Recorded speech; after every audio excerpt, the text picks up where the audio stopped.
कहते हैं इंसान जब दो जिंदगियां एक साथ जीने लगता है तो एक दिन उसकी बनाई हुई झूठ की दुनिया उसी को निगल जाती है। ये कहानी है विशाखापट्टनम की, जहां बाहर से एक आम शादीशुदा आदमी दिखने वाला शख्स अंदर ही अंदर ऐसा राज छुपाए बैठा था जिसने एक लड़की की जान ले ली। आरोपी का नाम था रविंद्र। भारतीय नौसेना में काम करता था। अनुशासित नौकरी, शादीशुदा जिंदगी, समाज में इज्जत, ऊपर से देखने पर सब कुछ बिल्कुल परफेक्ट लगता था। लेकिन उसकी इस परफेक्ट दिखने वाली जिंदगी के पीछे एक ऐसा सीक्रेट अफेयर चल रहा था जिसके बारे में उसकी पत्नी तक नहीं जानती थी। बताया जाता है कि कुछ साल पहले उसकी मुलाकात मोनिका नाम की लड़की से डेटिंग ऐप पर हुई। शुरुआत में बस कैजुअल बातें हुई, फिर दोस्ती, और धीरे धीरे दोस्ती प्यार में बदल गई। दोनों अक्सर शहर के अलग अलग हिस्सों में मिला करते थे, पार्क, थिएटर, कैफे। लेकिन वक्त के साथ ये रिश्ता कॉम्प्लिकेटेड होता गया क्योंकि रविंद्र शादीशुदा था।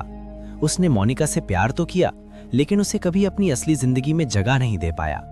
इसी बात को लेकर दोनों के बीच झगड़े बढ़ने लगे। रिपोर्ट्स के मुताबिक मोनिका उस पर दबाव डाल रही थी।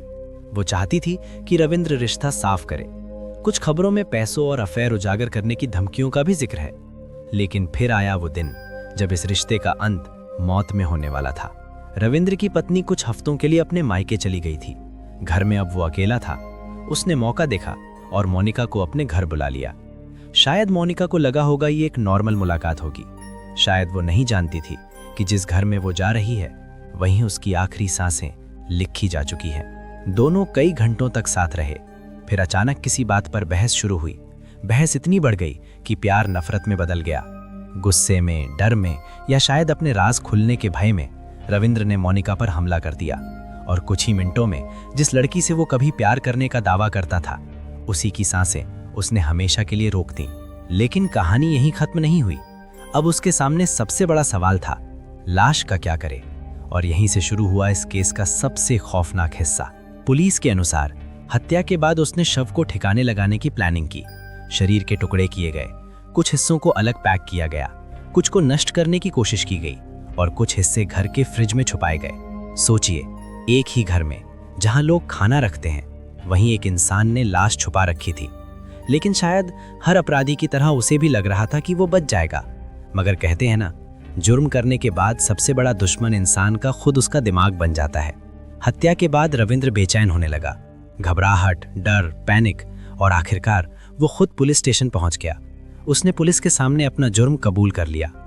पहले तो पुलिस को यकीन ही नहीं हुआ, लेकिन जब कीम उसके घर पहुंची तो अंदर का नजारा देखकर हर कोई सन्न रह गया। फ्रिज खोला गया और उसके अंदर जो मिला उसने पूरे शहर को हिला दिया। एक डिसिप्लिन्ड ऑफिसर की इमेज के पीछे इतनी खौफनाक सोच छुपी होगी किसी ने नहीं सोचा था। आज रविंद्र सलाखों के पीछे है, लेकिन ये केस एक सवाल छोड़ जाता है।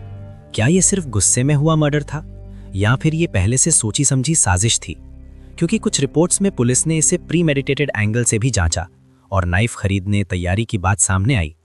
एक बात तो साफ है, झूठ पर बना रिश्ता